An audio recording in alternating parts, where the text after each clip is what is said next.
Герберт Джордж Уэллс родился 21 сентября 1866 года в Великобритании в пригороде Лондона Бромли и был младшим из 4 детей. Его отец Джозеф Уэллс работал садовником, а мать Сара Нил – экономкой в старинном особняке. Владельцами дома были люди знатного рода, и Сара гордилась тем, что работала на них. Она знала родословную семьи лучше, чем сами господа. После рождения Герберта отец решил открыть свой собственный магазин, где вместе с супругой стал заниматься продажей различных изделий из фарфора. Но эта деятельность приносила совсем небольшой доход. И очень кстати было то, что глава семейства являлся профессиональным игроком в крикет и неплохо этим зарабатывал. Родители отправили сына получать начальное образование в классической английской школе в Мидхерсте в графстве Западный Сассекс. Когда мальчику исполнилось 8 лет, ему посчастливилось, как он сам впоследствии выражался, сломать ногу. Герберту был назначен строгий постельный режим, и от нечего делать он начал с упоением зачитываться книгами. Особенно его привлекала научно-фантастическая литература. Впоследствии Герберт поступил в коммерческую академию мистера Томаса Морли, где должен был выучиться на торговца и продолжить дело отца.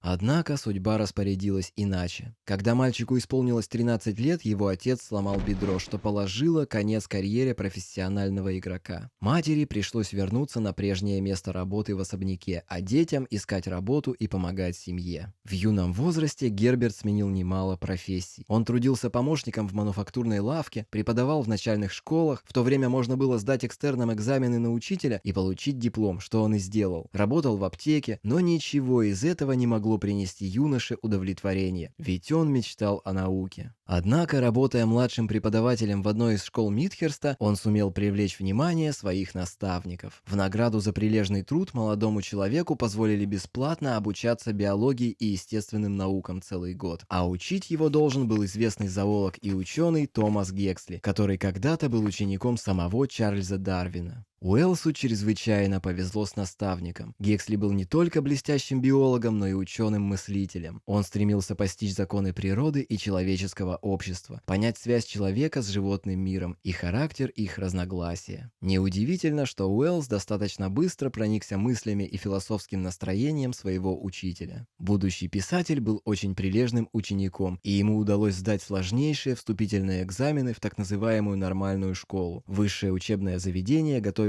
преподавателей естественных наук. Уже в 1888 году, в возрасте 22 лет, он получил диплом о высшем образовании, а 2 года спустя – 2 ученые степени по биологии. В этом же 1988 году была опубликована первая повесть Герберта Уэллса «Аргонавты времени», легшая впоследствии в основу его знаменитого романа «Машина времени» и явившаяся одной из первых антиутопий, в которой прозвучала тревога за будущее человечества. Однако продолжение повести Уэллс так и не опубликовал. Время от времени Герберт преподавал биологию, но основным родом его деятельности стало написание статей, рецензий, а впоследствии рассказов для журналов. И хотя в печать попадали далеко не все его труды, к Уэллсу потихоньку начала приходить известность. В 1895 году в свет вышел научно-фантастический роман «Машина времени», благодаря которому популярность писателя взлетела до невиданных высот. В то время мода на фантастику набирала обороты, поэтому книга о том, что изобретатель оказывается в будущем, как он себя ведет и о чем думает, полюбилась читателям всех возрастных категорий. Затем Уэллс выпустил сборник из 15 рассказов в фэнтезийном и научно-фантастическом жанре «Похищенная бацилла и другие происшествия», который также принес автору широкую известность. За следующие несколько лет он выпускал одну за другой книги: «Остров доктора Моро», «Человек-невидимка», «Война миров». Кстати, с «Войной миров» связана одна интересная легенда. В 1938 году слушатели приняли радиоспектакль, пьеса которого основывалась на романе, за реальный новостной репортаж, и более миллиона жителей северо-востока США поверили в нападение инопланетян и ударились в панику.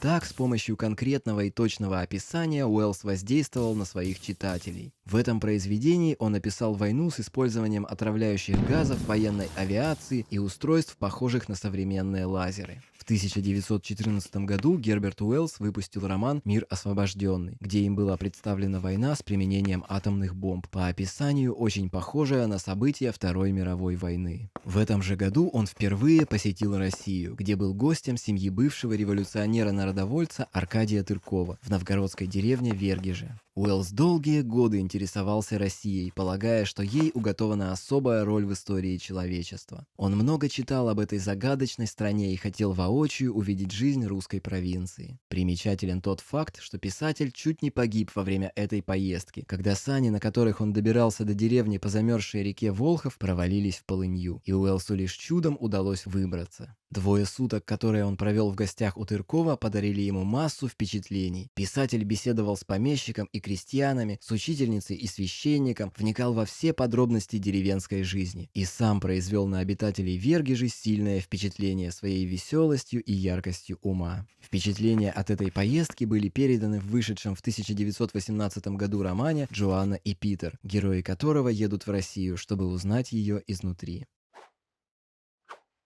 Хотя Уэллс имел много сомнений относительно советской системы, ему пришлись по нраву глобальные цели русской революции. И в 1920 году, во время своего второго визита в Россию, писателю даже посчастливилось встретиться и пообщаться с Владимиром Лениным. Но то, что увидел Герберт в России, поразило и неприятно удивило его. Гуманистически настроенный писатель не увидел светлых перспектив для развития страны и написал книгу с символическим названием «Россия во мгле», рассказывающую о его поездке в Россию и о встрече с Лениным. Эта книга сыграла существенную роль в распространении правдивой информации о постреволюционной России и большевистской партии. В 3-й раз Уэллс приехал в Россию в 1934 году и встретился с Иосифом Сталиным. Об этой встрече Уэллс писал: «Я сознаюсь, что подходил к Сталину с некоторым подозрением и предубеждением. В моем сознании был создан образ очень осторожного, сосредоточенного в себе фанатика, деспота, завистливого, подозрительного монополизатора власти. Я ожидал встретить безжалостного, жестокого доктринера и самодовольного грузина-горца, чей дух никогда полностью не вырывался из родных горных долин.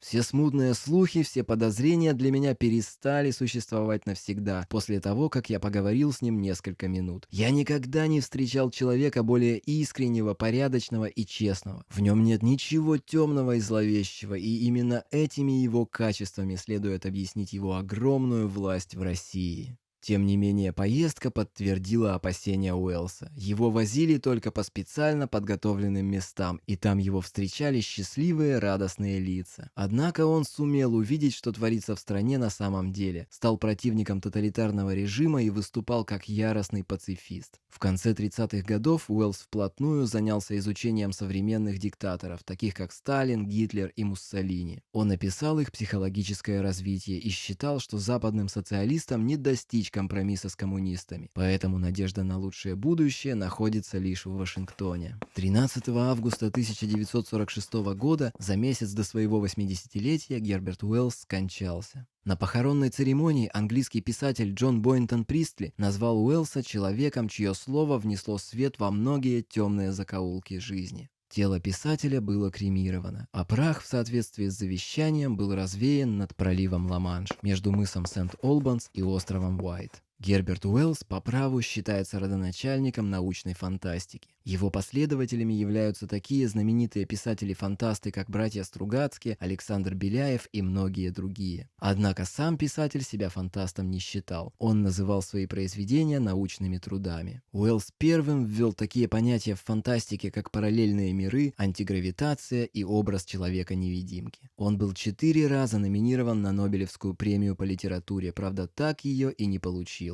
Интерес к России не покидал Герберта Уэллса в течение всей его жизни. Он дружил с писателями Максимом Горьким, Алексеем Толстым, Корнеем Чуковским, а также с ученым Иваном Павловым. Писатель много путешествовал, выступал с бесчисленными лекциями. По большей части он жил в Лондоне и всю Вторую мировую войну прожил именно в столице Великобритании, отказываясь покидать свой дом даже во время бомбежек. Творчество писателя еще долго будет оставаться актуальным, ведь в своих произведениях он буквально предсказывал будущее. Многие его идеи и сюжетные повороты в прямом смысле опережали время на десятки лет. Всего на протяжении 50 лет своей творческой деятельности Уэллс написал около 40 романов и несколько томов рассказов, более десятка сочинений по философской проблематике и примерно столько же работ о перестройке общества, 2 всемирные истории, около 30 томов с политическими и социальными прогнозами, более 30 брошюр на темы о вооружении, национализме и всеобщем мире, 3 книги для детей и автобиографию. Его произведения переведены на многие языки мира, а по их мотивам снят снято более десятка кинолент. В одном из интервью Герберт Уэллс так выразил свое кредо: «Имеет право называться подлинным писателем только тот, кто может научить чему-нибудь своих современников, кто лучше видит вокруг и больше видит впереди.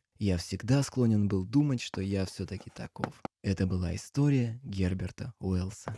Вы на канале Short History. Подписывайтесь, чтобы не пропустить наши новые короткие истории. А также не забудьте нажать на колокольчик. Ставьте лайки, пишите комментарии, становитесь спонсорами наших будущих роликов. Будьте с нами.